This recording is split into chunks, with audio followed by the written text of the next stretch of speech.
l'idée, l'idée est ancrée chez les petits chefs. Soyez les petits chefs. Et bonjour à la maison, j'espère que vous allez bien. Bienvenue sur la chaîne Les Petits Chefs. Si vous ne me connaissez pas, mon nom est Pat. Aujourd'hui, j'ai le goût de vous parler de deux projets québécois, deux jeux de société lancés sur Kickstarter. Perdons pas plus de temps et allons voir ça immédiatement. On va commencer avec la campagne du Scorpion masqué, avec le jeu Dead Cells de Roguelite Board Game. La campagne a été financée en 13 minutes seulement. C'est vraiment impressionnant. Le projet est inspiré du jeu Dead Cells. Si vous ne connaissez pas Dead Cells est un jeu vidéo, un jeu de plateforme avec vraiment beaucoup d'action. Vous allez mourir et recommencer. Vous allez mourir et recommencer. Vous allez mourir et recommencer. C'est le but du jeu, mais à chaque fois que vous recommencez, vous avez des pouvoirs supplémentaires grâce à vos cells que vous avez accumulés. Vous allez aussi débloquer de nouvelles portes à chaque fois. C'est un jeu qu'on appelle de type Metroidvania, donc inspiré des jeux Metroid et Castlevania. D'ailleurs, ils vont avoir une extension Castlevania qui va sortir très bientôt. Mais maintenant, ce qui nous intéresse, c'est le jeu de société. Parlons du jeu de société, là. Regardez le visuel, c'est super beau, très fidèle aux jeux vidéo. Par contre, ils ont inventé leur propre personnage. Regardez, ça, c'est les 4 personnages principaux avec leur propre pouvoir. Regardez la figurine qu'ils ont créée avec ça, c'est magnifique. C'est un jeu qui va jouer coop, hein? Donc tout le monde va bouger ensemble, donc c'est pour ça que les 4 personnages sont ensemble sur la statuette. Vous allez avoir le plateau, vous allez tuer des ennemis, vous allez mourir. Avec vos cells, vous allez acquérir des nouveaux pouvoirs et vous allez recommencer. Quand vous allez recommencer, bien sûr, vous allez découvrir de nouvelles portes, vous allez trouver des trucs cachés. Donc ici, on nous explique c'est quel genre de jeu qu'on va avoir. Regardez ça, le visuel est vraiment beau. On a le jeu standard. Qu'est-ce qui est vraiment cool de ce jeu-là, c'est qu'on peut sauvegarder nos parties. Donc, vous voyez, il y a un plateau qui a des petites pochettes de plastique. Ben, vous allez pouvoir entrer les cartes que vous allez découvrir et comme ça, si vous avez besoin d'arrêter de jouer, ben, vous pourrez sauvegarder de cette façon-là vos parties. Donc, on a des plateaux double couche. Ça, c'est vraiment pratique. Ici, c'est écrit qu'on a 3 feuilles de référence pour des boss. Donc, j'imagine qu'on va devoir affronter 3 boss. Ça, c'est nos plateaux de joueurs. Chaque joueur a son propre plateau, une panoplie de cartes. C'est essentiellement un jeu de cartes. Ici, c'est écrit que le groupe est customizable. Donc, j'imagine qu'on va avoir des personnages supplémentaires durant la campagne et qu'on va pouvoir échanger nos personnages. Par contre, la statuette, qu'est-ce qui va se passer avec? Parce que la statuette, elle, on pourra sûrement pas changer nos personnages. À moins qu'ils ont prévu que ça soit le cas, ce serait vraiment génial. Ce serait une belle surprise, mais en tout cas, jusqu'à date, au moment où j'enregistre cette vidéo-là, la statuette, il me semble qu'elle semble fixe. On a aussi des tuiles et des jetons dans la version collector. Là, c'est vraiment intéressant. Donc, on va avoir la figurine de plastique. La figurine de plastique ne vient pas avec la version standard du jeu, attention. Et on va avoir aussi une belle couronne. Ça, c'est le jeton premier joueur. On va avoir aussi des boîtes pour séparer toutes les sections, là, des différentes sections. Si on entre, admettons, dans une porte ou les cartes allouées à un certain personnage. On a des super beaux jetons de luxe. Checkez ça comme ils sont beaux. Et à tous les jours, on a des Daily Reveals. Des Daily Reveals pour la version standard, ainsi que la version exclusive Kickstarter.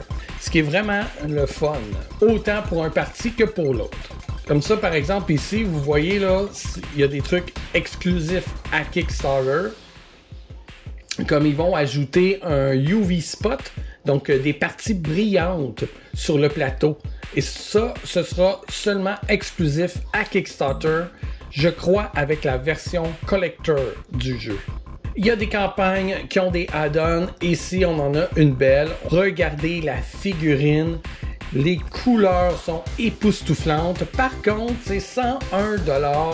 C'est presque aussi cher que la version collector du jeu qui est 115 $. C'est de valeur. J'adore les figurines.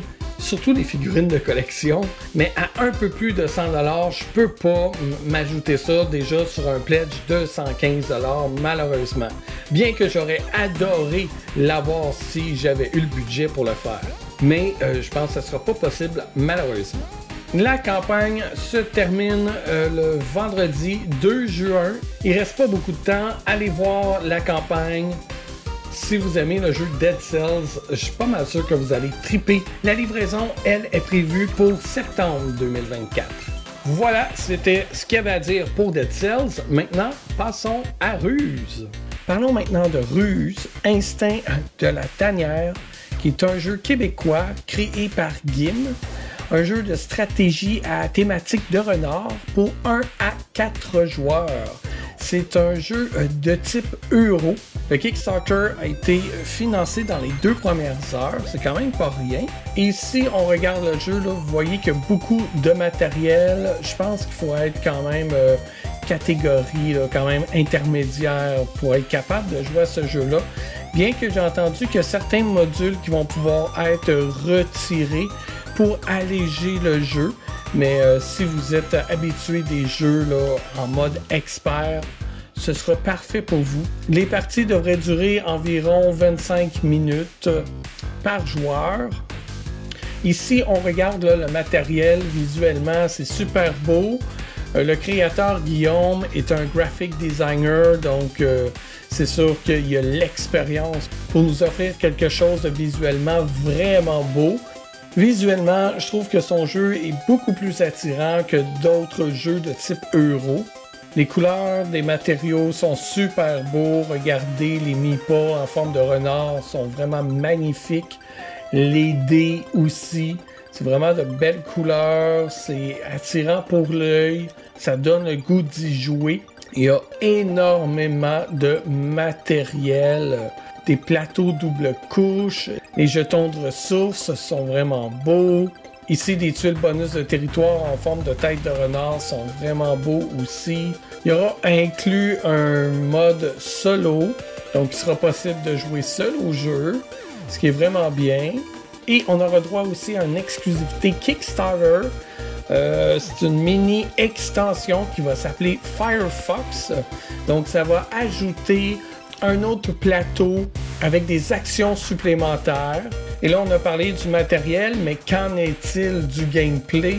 Ça m'a l'air vraiment intéressant. Game a été recherché le meilleur des jeux. Le jeu va se jouer en différentes phases. Donc, il y aura la phase de collecte où chaque joueur va rouler des dés et puis gagner des points accordés à leur valeur.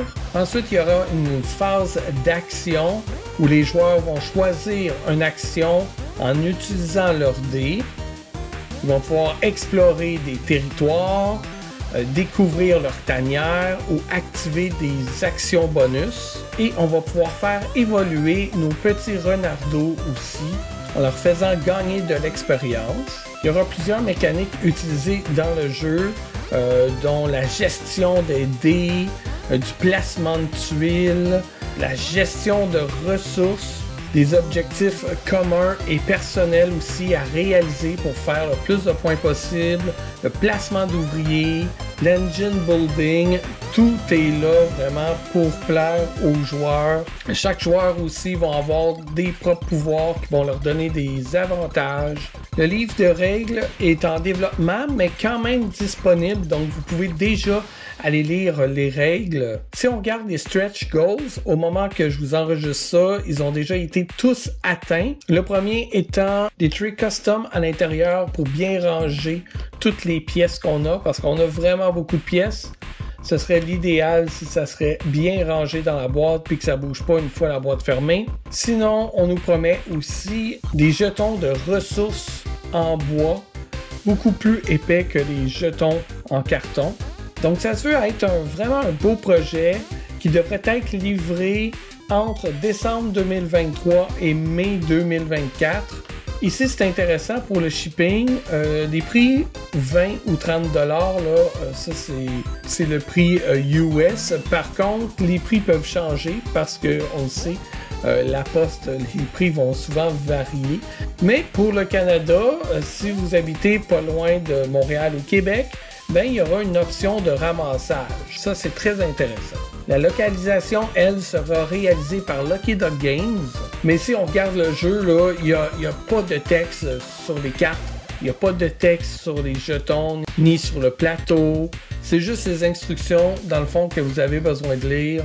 Mais ça, c'est déjà disponible en français. Je pense que vous aurez l'option anglais et français déjà dans la boîte. Pour l'instant, il n'y a pas beaucoup de vidéos encore, mais un vidéo unboxing du prototype. Et parlant de prototype, il y a déjà quelques boîtes qui circulent en ce moment. Et si vous regardez la qualité du prototype, c'est juste fou. On dirait que c'est déjà un jeu final. Personnellement, je vois pas vraiment qu'est-ce qu'il pourrait améliorer. Mais bien sûr, là, il y a des détails que Guillaume, lui, connaît qu'il a à améliorer. Pour les reviewers, d'avoir un prototype de cette qualité-là, c'est vraiment génial. Je pense que ça nous montre que le jeu final va être d'une qualité indiscutable. Bravo à Guillaume Boudreau qui est le créateur de ce jeu-là. Il travaille dessus depuis 4-5 ans. Ça devait être juste un petit jeu au début, puis finalement c'est devenu un jeu hyper complexe qui a même pris du temps pour alléger. C'est vraiment un beau projet que je souhaite qu'il va vraiment fonctionner pour Guillaume. Il y a plein de boîtes qui créent des jeux de société. Ils sont tous des grosses équipes. Guillaume a été tout seul à travailler sur ce projet-là. C'est tout en son honneur. Et voilà, c'est des projets que je surveille quotidiennement, que j'ai personnellement backé, qui, je pense, valent la peine d'être suivis. Leurs créateurs sont vraiment dévoués envers leurs jeux. Je pense que vous ne serez pas déçus de les encourager dans leurs projets. J'espère que vous avez aimé ce type de vidéo-là. Si vous voulez que j'en fasse d'autres sur des projets Kickstarter que je suis, que je pourrais vous proposer, eh bien, écrivez-moi ça dans les commentaires. On va en discuter ensemble. Vous pouvez mettre un pouce, vous pouvez partager l'épisode si vous l'avez aimé. Vous pouvez aussi mettre un pouce satisfait. Vous pouvez partager l'épisode. Ça me fera plaisir. Et voilà, c'est tout pour moi aujourd'hui. Merci d'avoir été là. Et on se dit à bientôt dans une prochaine vidéo. Bye!